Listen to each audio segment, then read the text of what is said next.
ಇರಾಕ್ನಲ್ಲಿ ಅತ್ಯಂತ ಕರಾಳ ಭ್ರಷ್ಟಾಚಾರ ಬಯಲು. 142 ಕೋಟಿ ಕ್ಯಾಶ್, ಚಿನ್ನದ ಒಳ ಉಡುಪು ಪತ್ತೆ. ಎಸ್ ವೀಕ್ಷಕರೇ, ಇಡೀ ಜಗತ್ತಿನ ಸೋಷಿಯಲ್ ಮೀಡಿಯಾದಲ್ಲಿ ಇವತ್ತು ಇರಾಕ್ ದೇಶದ ಭ್ರಷ್ಟಾಚಾರ ಜಾಗತಿಕ ಮಟ್ಟದಲ್ಲಿ ಭಾರಿ ಸೆನ್ಸೇಷನ್ ಅನ್ನ ಸೃಷ್ಟಿ ಮಾಡ್ತಾ ಇದೆ. ಭ್ರಷ್ಟಾಚಾರದ ಬಗ್ಗೆ ಪಾಠ ಮಾಡ್ತಾ ಇದ್ದಂತಹ ಇರಾಕ್ ಸಂಸದೆ ಅವರ ಮನೆಯಲ್ಲೇ ಇವತ್ತು ಕೋಟಿ ಕೋಟಿ ಕ್ಯಾಶ್, ಚಿನ್ನ, ಬೆಳ್ಳಿ, ಯಾರೂ ಊಹಿಸಲಾರದಷ್ಟು ಆಸ್ತಿ ಸಿಕ್ಕಿದೆ. ಇಷ್ಟೇ ಆಗಿದ್ರೆ ಈ ನ್ಯೂಸು ಇಷ್ಟೊಂದು ಟ್ರೆಂಡ್ ಆಗ್ತಾ ಇರಲಿಲ್ಲ. ಈಕೆಯ ಬಗ್ಗೆ ಟ್ರೆಂಡ್ ಆಗಿದ್ದು ಯಾಕೆ ಗೊತ್ತಾ? ಈಕೆ ಶುದ್ಧ ಚಿನ್ನದಿಂದ ಒಳ ಉಡುಪುಗಳನ್ನ ಮಾಡಿಸಿಕೊಂಡಿದ್ದಂತೆ. ಇದು ಈಗ ಬಿಸಿ ಬಿಸಿ ಚರ್ಚೆ ಆಗ್ತಿರುವಂತಹ ವಿಷಯ. ಜನರ ಕಣ್ಣಿಗೆ ಸಮಾಜವಾದ ಮತ್ತು ಪ್ರಾಮಾಣಿಕತೆಯ ಪುಂಗಿ ಊದುವ ಜನಪ್ರತಿನಿಧಿಗಳ ಅಸಲಿ ಮುಖವಾಡ ಕಳಚಿದ್ರೆ ಹೇಗೆಲ್ಲ ಇರುತ್ತೆ ಅನ್ನೋದಕ್ಕೆ ಇರಾಕ್ನಲ್ಲಿ ನಡೆದಿರುವಂತಹ ಈ ದಾಳಿಗಳೇ ಸಾಕ್ಷಿ. ಇರಾಕ್ನಲ್ಲಿ ಭ್ರಷ್ಟ ಶಾಸಕರು, ಸಂಸದರು ಮತ್ತು ಹಿರಿಯ ಅಧಿಕಾರಿಗಳ ಮನೆಗಳ ಮೇಲೆ ನಡೆದ ದಾಳಿಯಲ್ಲಿ ಬರೋಬ್ಬರಿ 3,000 ಕೋಟಿ ರೂಪಾಯಿಗೂ ಅಧಿಕ ಹಣ ಮತ್ತು ಅಪಾರ ಪ್ರಮಾಣದ ಚಿನ್ನಾಭರಣ ಪತ್ತೆಯಾಗಿದೆ. ಅದರಲ್ಲಿ ಈ ಖ್ಯಾತ ಮಹಿಳಾ ಸಂಸದೆ ಮನೆಯಲ್ಲಿ ಕೋಟಿ ಕೋಟಿ ಹಣದೊಂದಿಗೆ ಶುದ್ಧ ಚಿನ್ನದಿಂದ ಮಾಡಿಸಿದ ಒಳ ಉಡುಪು ಪತ್ತೆಯಾಗಿರುವುದನ್ನು ನೋಡಿ ಸ್ವತಃ ದಾಳಿಗೆ ಹೋದಂತಹ ಅಧಿಕಾರಿಗಳೇ ದಂಗಾಗುವಂತೆ ಮಾಡಿದೆ. ಸಾಮಾನ್ಯವಾಗಿ ಸಾಮಾನ್ಯ ಜನರು ಕೋಟಿ ಕೋಟಿ ಹಣವನ್ನು ನೋಡುವುದೇ ಒಂಥರ ಭಾಗ್ಯ. ಅದರಲ್ಲಿ ಇವರು 148 ಕೋಟಿ, 3,000 ಕೋಟಿ ಇಷ್ಟೊಂದು ಭ್ರಷ್ಟಾಚಾರ ಮಾಡಿದರಂದ್ರೆ ಯಾವ ಪರಿಯಾಗಿ ಇವರು ಅಕ್ರಮವನ್ನ ಎಸಗಿರಬಹುದು ಊಹೆ ಮಾಡಿ. ಹಾಗಾದ್ರೆ ಯಾರೀಕೆ ಸಂಸದೆ? ಇರಾಕ್ನಲ್ಲಿ ಅಗದೆಷ್ಟು ಕಪ್ಪು ಹಣ ಪತ್ತೆ ಆಗ್ತಾ ಇರುವುದು ಹೇಗೆ? ಈಕೆ ಕೋಟಿ ಕೋಟಿ ಆಸ್ತಿ ಮಾಡಿದ್ದು ಹೇಗೆ? ಒಂದು ರಣರೋಚಕ ವರದಿ ಇಲ್ಲಿದೆ. ಕೊನೆ ತನಕ ಮಿಸ್ ಮಾಡದೆ ಈ ವಿಡಿಯೋವನ್ನ ನೋಡಿ. ನಾನು ಶಿವಮೂರ್ತಿ ಸರ್ಬಾ. ಇರಾಕ್ ಸಂಸದೆ ಅಲಿಯಾ ಮನೆಯಲ್ಲಿ ದುಡ್ಡಿನ ಗೋಪುರ, ಚಿನ್ನದ ಒಳ ಉಡುಪು ನೋಡಿ ಅಧಿಕಾರಿಗಳೇ ಫುಲ್ ದಂಗು.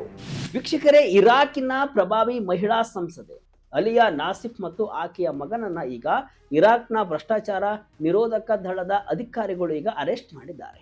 ಈ ಅಲಿಯಾ ನಾಸಿಫ್ ಮನೆಯ ಮೇಲೆ ಅಧಿಕಾರಿಗಳು ದಾಳಿ ನಡೆಸಿದಾಗ ಅಲ್ಲಿ ಸಿಕ್ಕಂತಹ ದೃಶ್ಯಗಳು ನಂಬಲು ಅಸಾಧ್ಯವಾಗಿವೆ. ಆಕೆಯ ಮನೆಯೊಳಗೆ ಹಣದ ಕಂತೆಗಳನ್ನ ಗೋಡೆಯಂತೆ ಜೋಡಿಸಲಾಗಿತ್ತಂತೆ. ಕೇವಲ ನಗದು ಹಣವೇ ಬರೋಬ್ಬರಿ 20 ಬಿಲಿಯನ್ ಇರಾಕಿ ದಿನಾರ್, ಅಂದ್ರೆ ಅಮೆರಿಕನ್ ಡಾಲರ್ ಲೆಕ್ಕದಲ್ಲಿ $15.5 ಮಿಲಿಯನ್, ಭಾರತೀಯ ರೂಪಾಯಿ ಮೌಲ್ಯದಲ್ಲಿ ಸರಿಸುಮಾರು 142ರಿಂದ 146 ಕೋಟಿ ರೂಪಾಯಿ ಪತ್ತೆಯಾಗಿದೆ. ಆ ಹಣವನ್ನ ನೋಡ್ತಾ ಇದ್ರೆ ಆ ಹಣದಲ್ಲೇ ಗೋಡೆಯನ್ನ ನಿರ್ಮಿಸಬಹುದು. ಇಟ್ಟಿಗೆ ಬೇಡ, ಅಷ್ಟೊಂದು ಹಣ ಆಕೆಯ ಮನೆಯಲ್ಲಿ ಸಂಗ್ರಹವಾಗಿದೆ. ಇದರ ಜೊತೆಗೆ ಬರೋಬ್ಬರಿ 805 ಕೋಟಿ ರೂಪಾಯಿ ಮೌಲ್ಯದ ಬೇನಾಮಿ ಆಸ್ತಿ ಪತ್ರಗಳು ಮತ್ತು ಅಪಾರ ಪ್ರಮಾಣದ ಶುದ್ಧ ಚಿನ್ನದ ಬಿಸ್ಕೆಟ್ಗಳು ಸಿಕ್ಕಿವೆ. ಕೈ ಇಟ್ಟಲ್ಲಿ ದುಡ್ಡು, ಕಣ್ಣು ಹಾಯಿಸಿದಲ್ಲಿ ಆಭರಣ. ಇದೆಲ್ಲದರ ಜೊತೆಗೆ ಆಕೆ ಶುದ್ಧ ಚಿನ್ನದಲ್ಲಿ ಒಳ ಉಡುಪನ್ನ ಮಾಡಿಸಿಕೊಂಡಿದ್ದು, ಅದನ್ನ ವಶಪಡಿಸಿಕೊಂಡ ಅಧಿಕಾರಿಗಳು ಈಗ ದಂಗಾಗಿದ್ದಾರೆ. ಇದು ಈಗ ಟ್ರೆಂಡ್ ಆಗ್ತಿರುವಂತಹ ವಿಚಾರ. ಬಂಗಾರದಲ್ಲಿ ತಯಾರಿಸಿದಂತಹ ಒಳ ಉಡುಪು ಈಕೆಗೆ ಬೇಕಾಗಿತ್ತಾ? ಯಾಕೆ ಬೇಕಿತ್ತು ಮೇಡಮ್ ಅಂತ ಸೋಷಿಯಲ್ ಮೀಡಿಯಾದಲ್ಲಿ ಹಿಗ್ಗಾಮುಗ್ಗ ರುಕ್ತಿದ್ದಾರೆ. ಭ್ರಷ್ಟಾಚಾರದ ವಿರುದ್ಧ ಹೋರಾಡಿ ಸಂಸದೆಯಾಗಿದ್ದ ಮಹಿಳೆ, PMO ಅಧಿಕಾರಿ ಇವತ್ತು ಅತಿ ದೊಡ್ಡ ಭ್ರಷ್ಟೆ. ವೀಕ್ಷಕರೇ, ಇಲ್ಲಿ ಅತ್ಯಂತ ಹಾಸ್ಯಾಸ್ಪದ ಮತ್ತು ಆಘಾತಕಾರಿ ವಿಷಯ ಏನಂದ್ರೆ, ಈ ಅಲಿಯಾ ನಾಸಿಫ್ ಇರಾಕ್ ದೇಶದಲ್ಲಿ ತೀವ್ರ ಜನಪ್ರಿಯತೆ ಗಳಿಸಿದ್ದೇ ಭ್ರಷ್ಟಾಚಾರದ ವಿರುದ್ಧದ ಹೋರಾಟಗಳ ಮೂಲಕ. ಯಾರು ಭ್ರಷ್ಟಾಚಾರ ಮಾಡ್ತಾರೋ ಅವರ ವಿರುದ್ಧ ಈಕೆ ಬೀದಿಗಿಳಿದು ಹೋರಾಟವನ್ನು ಮಾಡ್ತಾ ಇದ್ಲು. ಹೌದು, ಈಕೆ ಈ ಹಿಂದೆ ಇರಾಕ್ನ ಮಾಜಿ ಪ್ರಧಾನಿ ಮೊಹಮ್ಮದ್ ಶಿಯಾ ಅಲ್ ಸುಡಾನಿ ಅವರ ಕಚೇರಿಯಲ್ಲಿ ಚೀಫ್ ಆಫ್ ಸ್ಟಾಫ್ ಆಗಿ ಕೆಲಸವನ್ನು ಮಾಡ್ತಾ ಇದ್ಲು.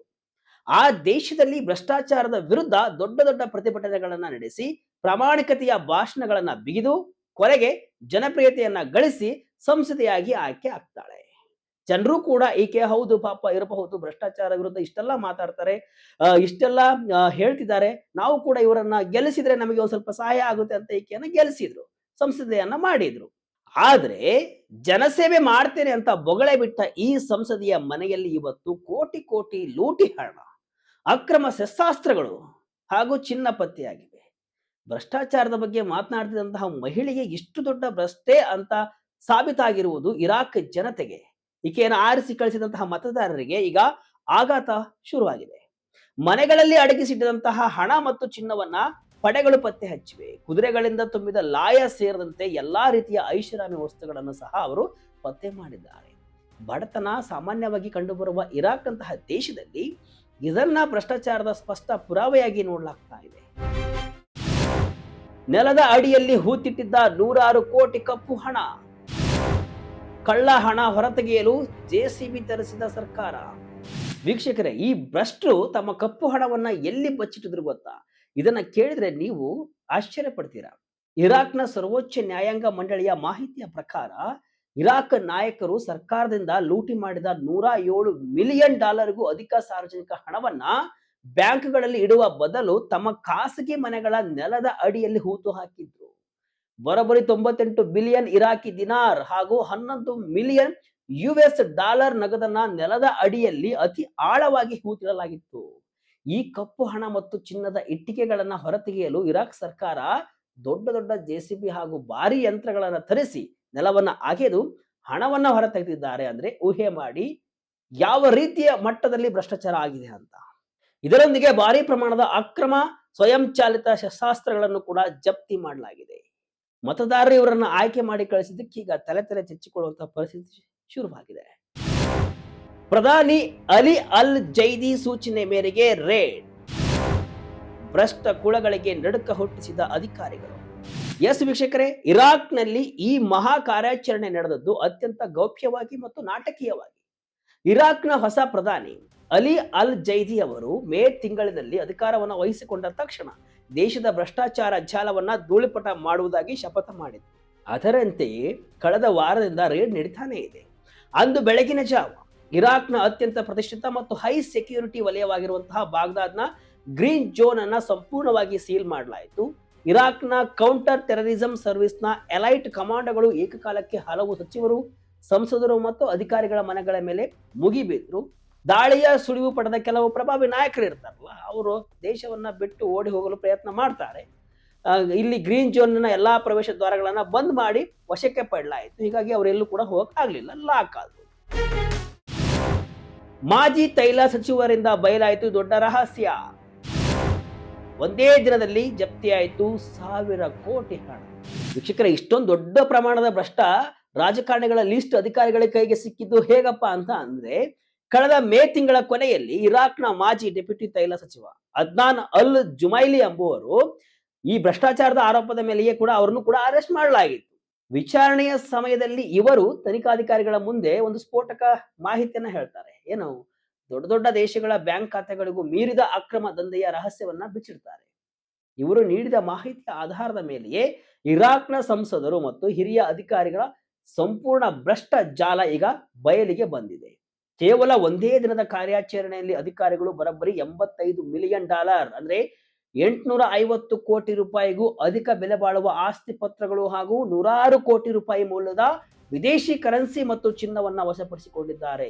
ಒಂದಿನಕ್ಕೆ ಇಷ್ಟೊಂದು ಸಂಗ್ರಹ ಆದ್ರೆ ಇನ್ನ ವಾರಗಟ್ಲೆ ತಿಂಗಳುಗಟ್ಲೆ ಏನಾದ್ರೂ ರೇಡ್ ಮಾಡಿದ್ರೆ ಅದೆಷ್ಟು ಹಣ ಸಿಗುತ್ತೋ ದೇವರಿಗೆ ಬಲ್ಲ.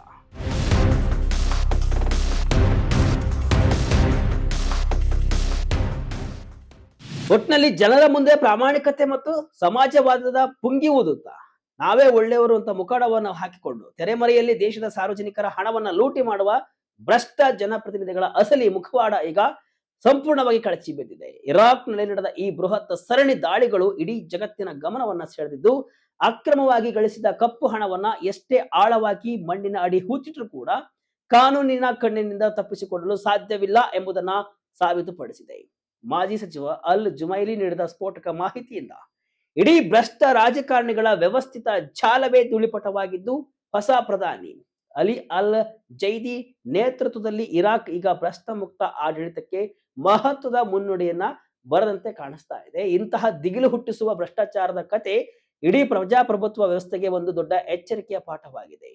ಮುಂದಿನ ದಿನಗಳಲ್ಲಿ ಇರಾಕ್ ಸರ್ಕಾರವು ತಲೆಮರೆಸಿಕೊಂಡಿರುವ ಇನ್ನುಳಿದ ಭ್ರಷ್ಟ ಕುಳಗಳನ್ನ ಹೇಗೆ ಮಟ್ಟ ಹಾಕಲಿದೆ ಎಂಬುದನ್ನು ಕೂಡ ನಾವು ಕಾದು ನೋಡಬೇಕಾಗಿದೆ. ಕೇವಲ ಇರಾಕ್ ಮಾತ್ರ ಅಲ್ಲ, ನಮ್ಮ ದೇಶದಲ್ಲೂ ನಮ್ಮ ರಾಜ್ಯದಲ್ಲೂ ಕೂಡ ಇಂತಹ ಭ್ರಷ್ಟ ಅಧಿಕಾರಿಗಳು ಇದ್ದಾರೆ, ಭ್ರಷ್ಟ ಜನಪ್ರತಿನಿಧಿಗಳು ಕೂಡ ಇದ್ದಾರೆ. ಹುಡುಕಿದ್ರೆ ಸಿಗ್ತಾರೆ, ನೋಡೋಣ. ಈ ಬಗ್ಗೆ ನಿಮಗೆ ಅನಿಸ್ತು ಕಮೆಂಟ್ ಮೂಲಕ ತಿಳಿಸಿ. ಇದಿಷ್ಟು ಇವತ್ತಿನ ವಿಶೇಷ. ಇದೇ ರೀತಿಯ ಹಲವು ವಿಶ್ಲೇಷಣೆ ಮಾಹಿತಿ ಅಷ್ಟೇ ಅಲ್ಲ, ಮನರಂಜನೆಯ ವಿಡಿಯೋಗಳಿಗಾಗಿ ವಿಜಯ ಕರ್ನಾಟಕ ವೆಬ್ಸೈಟ್, ಫೇಸ್ಬುಕ್ ಹಾಗೂ ಯೂಟ್ಯೂಬ್ ಪೇಜ್ ಅನ್ನು ಫಾಲೋ ಮಾಡಿ. ಧನ್ಯವಾದಗಳು.